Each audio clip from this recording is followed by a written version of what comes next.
Good morning everyone welcome to Odisha teaching by textbook. तो पिला माने तमर ओएसटीटी एग्जाम जनवरी 17 रे हबाकू जाउछि। तो जनवरी 17 आज की रहिला मात्र 10 दिन रहिला। तो लास्ट 10 डेज रे तम माने कोन केमिति प्रिपरेशन करिवो तो से विषय रे आमे डिस्कशन करबा।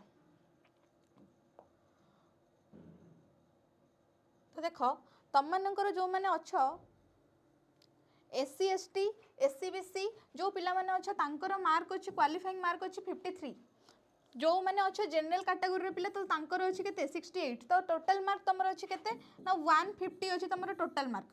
तो 150 रु तुमको रखिबार अच्छे एससी बीसी एससी एसटी पिला रखिबो केते ना 53 आ जनरल पिला केते रखिबो ना 68 रखियो तुमको पड़िबो। तो तम माने जेमते जानि जे तमर एलटीआर बाहर जाइछि तो एलटीआर जो मैंने अप्लाई करिया चाहूच तो जो मैंने कि क्रैक करिया चाहूच तो तांको पई को ओएसटीटी निहाती दरकार अछि। तो ये 10 डेज रे तुम मैंने केमती पढ़िबो तो केमिति फास्ट अटेम्प्ट रे क्रैक करिवो तो से विषय रे हमें डिस्कशन करबा।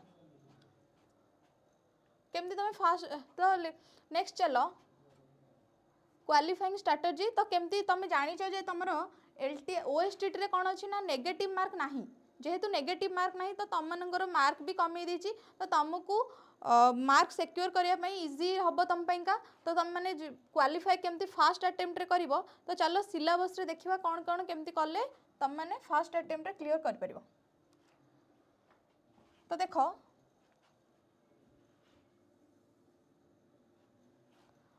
तमर अच्छी लैंग्वेज 1 अच्छी एमआईएल लैंग्वेज 2 अच्छी कौन इंग्लिश अच्छी आउ गोटे कंपलसरी पेपर अच्छी कौन तुम ना सीडीबी अच्छी। तो इंग्लिश आउ एमआईएल आउ कौन अच्छी सीडीबी तुम है तीन टाक कौन अच्छी कंपलसरी पेपर माने आर्ट्स पिला भी तुम से दब आउ साइंस पिला भी तुम से दब। तो तुम फास्ट अच्छे 20 मार्क अच्छी ओडिया इंग्लिश अच्छी 20 मार्क आउ तुम सीडीबी अच्छी केते 50 मार्क। तो टोटाल ये गला केते मार्क 90 मार्क एतिक मार्क हो गला तुम कौन 90 मार्क हो गला। तो गोटे पिला ओडिया रे 15 इंग्लिश रे 15 रखू आउ सीडीपी रे पेडागोजी रे रखू केते 40 रखू तो केते ही जबो एठी 70 मार्क हो गला। तो आराम से गोटे पिला एई तक पढ़ी की कौन करि परिबो फास्ट अटेम्प्ट रे क्रैक करि परिबो ओएसटीटी फास्ट अटेम्प्ट रे क्रैक करि परिबो। तापर हमर अच्छी कौन बाकी अच्छी तुम सब्जेक्ट वाइज को जीवाक। तो तुम मैंने भाव आम सब्जेक्ट वाइज पढ़ू कि ना। तो देखो जेहेतु तुम एलटीआर बाहर जाइए ओएसटीटी और एलटीआर सिलेबस सेम अच्छी तो तुमको जहाँ भी सब्जेक्ट को जीवाक पड़ो। तो सब्जेक्ट रे देखो जमती तुम पीसीएम स्टूडेंट मानकर अच्छी कौन फिजिक्स अच्छी केमिस्ट्री अच्छी मैथमेटिक्स अच्छी सीबीजेड पिलांकर कौन अच्छी ना केमिस्ट्री अच्छी बॉटनी अच्छी आउ कौन अच्छी जूलॉजी अच्छी।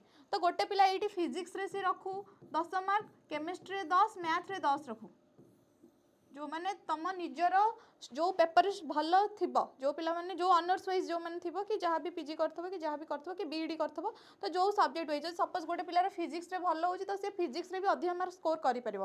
तो मुझे अति कम मार्क गुड़ाक तुमको कहली जदि अति कम रे गोटे गोटे गोटे पिला 10 10 10 भी रखुची तो सी ये केते रखलानी 30 मार्क रखलानी तो ये तार निश्चय ये केते ही जिवो 100 हो जाई परिबो। तो अति कम रे तुम चाहिए 100 रखिपर। सिमिलरली तुम ये भी सेमती केमिस्ट्री बॉटनी जूलॉजी देती तो सेमती तुम मैंने स्कोर कर भल। जो मैंने अच्छा आर्ट्स पिला तांकर सेमती देला कौन ना कम सब्जेक्ट वाइज कौन रहा ना सब्जेक्ट रहा history political science geography economics English रहा और कौन रहा ना जो मानकर ये इंग्लिश नहीं तो से और कौन रोडिया रहिबो। तो ये तुम रहा सब्जेक्ट वाइज रहा तुम कंपलसरी रहा कौन ना ओडिया रहा इंग्लिश रहा पेडागोजी रहा आउ देख सब्जेक्ट वाइज तुम ये रहा। तापर तुम नेगेटिव मार्क रहुनी जेहेतु नेगेटिव मार्क रहुनी तेणु तुम मैंने जितेबाला भी स्टार्ट कर एग्जाम रे तुम मैंने ट्राए कर सबू जाक आंसर दबापाइंका सबू जाक आंसर दब कौन सी आंसर छाड़ ना कहीं नेगेटिव मार्क नहीं। तो ये रहिला तो तुम मैंने 10 दिन रहिला तो 10 दिन को तुम मैंने यूटिलाइज कर डेली डेली सबू चैप्टर को इक्वल टाइम देकी पढ़ आउ केमती भल स्कोर करिकी फास्ट अटेम्प्ट रे क्लियर करिवो तो से को ट्राई कर। Thank you. तो जो मैंने आमर बैच रे जॉइन करनाओ तो ई जुग्यान कूपन